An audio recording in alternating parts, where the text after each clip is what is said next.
Good morning, family. 5:21 a.m. October 20, 2025. Babasahin po natin, si Jesus ay hindi tinanggap sa Nazaret. Umalis si Jesus mula roon matapos niyang isalaysay ang mga talinghagang ito. Umuwi siya sa kanyang bayan at nagturo sa kanilang sinagoga. Nagtaka ang mga nakarinig sa kanya, kaya't kanilang itinanong, saan kumuha ng ganyang karunungan ang taong iyan? Paano siya nakagagawa ng mga himala? Hindi ba siya ang anak ng isang karpintero? Hindi ba si Maria ang kanyang ina? At sina Santiago, Jose, Simon at Judas ang kanyang mga kapatid? At taga rito rin ang kanyang mga kapatid na babae? Di ba? Saan kaya niyan natutuhan ang lahat ng iyan? At siya'y hindi nila pinaniwalaan. Kaya't sinabi ni Jesus sa kanila, ang isang propeta ay ginagalang kahit saan, maliban sa kanyang sariling bayan at sariling sambahayan. Ibig sabihin, sa kanyang pinagmulan at sambahayan, ibig sabihin sa kanyang sariling tahanan. At dahil ayaw nilang maniwala kay Jesus, hindi siya gumawa roon ng maraming himala. So, family, magsishare ako, no? Kung bakit tayo dumadanas ng mga delubyo, ano? Kasi sa ating sariling mga desisyon, tayo mismo ang gumagawa ng mga ikakapahamak natin, no? Halimbawa, sinabi ng Diyos na yung mga kaaway natin, ipanalangin natin. Saka, iniisip nating mali ang Diyos, no? Halimbawa, sa mga politiko o sa ating Pangulo, hindi ko pinagtatanggol ang Pangulo natin, ha? Pinili ng Diyos ang mamumuno sa atin. Ngayon, mas marunong pa tayo sa Kanya. Kumbaga, hindi tayo nakakaunawa o hindi sumasa atin ng Espiritu Santo pagka hindi natin nauunawaan yung mga bagay na kaloob ng Diyos.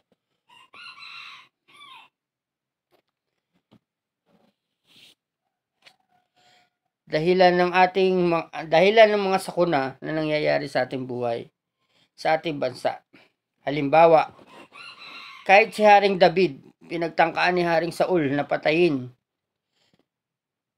si Haring David, di ba? Hindi nagawa ni Haring David na patayin o pagsalitaan man lang si Haring Saul. Sa halip, sinabi niya na pinili yan ng Diyos. Ang Diyos ang may karapatan na humatol diyan. So tayong mga tao na imbis na ipanalangin natin kung paano magiging mabuti ang mga namumuno sa atin, tayo mismo ang humahatol sa kanila. Hindi ibig sabihin hindi natin nararamdaman o hindi natin nauunawaan ang kalooban ng Diyos kasi hindi sumasa atin ang Espiritu Santo. Bagkos na nasasakop tayo ng mga bagay na hindi kaloob ng Diyos. Sana nauunawaan nyo ako, no? Halimbawa, yung mga tagapagturo ng Biblia, yung ibang mga pare, sumasali pa sa ganyan.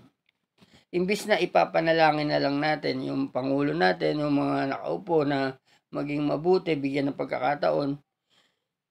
Diba? Hindi tayo pa yung humuhusga. Daig pa natin ang Diyos. Iniisip natin na mali ang Diyos sa pagpili sa kanila. Hindi natin alam na pinili ng Diyos yun para sundin natin ang Biblia. Na hindi tayo maligaw. Tinitingnan ng Diyos, tawag tayo ng tawag sa Panginoon pagka may dilubyo na. Pero, hindi naman natin alam kung bakit nangyayari yun. Ngayon, kung sinusunod natin yung mga kalooban ng Diyos, di ba?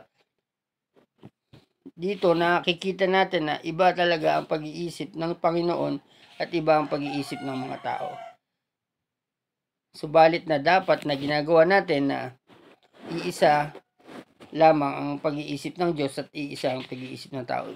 Kumbaga, dapat sumasa atin din ang kalooban ng Diyos. Nagagawa natin yun ng maayos. Ako, hindi rin ako perfectong tao kasi nakita nyo, lahat ng mga pinagdaanan ko, ikikwento ko sa inyo na bakit iisipin nyo ako pa yung nagsasalita ng patungkol sa Diyos. Kasi, maniwala kayo sa hindi, kasi nauunawaan ko ang Espiritu ng Diyos. Baga, sa lahat ng pinagdaanan ko, marami akong natutunan. Baga, imbis na ikalungkot ko yung mga bagay na pinagdaanan ko mahirap, pinagpasalamat ko pa kasi sa mga bagay na yon nakita ko na kung gaano pinoprotekta ng Espiritu Santo at paano siya makikita, mararamdaman sa pamamagitan ng pagsunod sa kalooban ng Panginoon. So family, sana maunawaan nyo ako, no? Marami sa ating mga tao na padalos-dalos, kaya huwag tayo sana maunawaan natin ang salita ng Diyos. Tulad dito sa sinabi ni subalit pinagpala kayo, 'di ba? Sapagkat nakakakita ang inyong mga mata at nakakarinig ang inyong mga tenga. Tandaan ninyo, maraming propeta at matutuwid na tao. Kahit sa matutuwid na tao, 'di ba? Maraming propeta at matutuwid na tao ang naghahangad na makita ang inyong nasasaksihan at marinig ang inyong napapakinggan. Subalit hindi nila ito nakikita at naririnig. So sana family, hindi tayo yung bayan na yun, ano? Kaya nga natin pinag-aaralan to. Kasi sa pagsasalita ko sa inyo, makikita yung kahinaan ng tao at kahubaran natin. Kumbaga, kasalanan at kahinaan. Yung kasalanan natin. So, wag natin pangunahan ng Diyos. Kumbaga, lagi lang tayo sa kanila, dapat lagi tayo nagpapakumbaba. Pagdating ng araw, yung tinatalakay ko na to sa nating pag-aralan, hindi ko talaga trabaho ang magturo eh. Pero sana maunawaan natin kasi naliligaw tayo. Masyado tayong mapaghatol sa kapwa. Huwag natin pangunahan ang kalooban ng Diyos. Kasi sa pag-uusig natin sa ating kapwa, parang sinisisi natin ang Panginoon bakit ginawang pangulo yung isang tao na yon, o bakit hinayaan ng Diyos na mapunta roon yung mga ganun tao. Kumbaga, lagi tayong magpasalamat at lagi nating intindihin ang kalooban ng Diyos, no? Itong buhay natin na to, parang panaginip lang to. Maiksi lang to.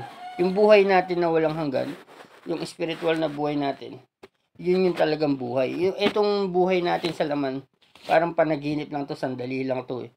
Pero yung yung buhay na walang hanggan, yun yung isipin natin.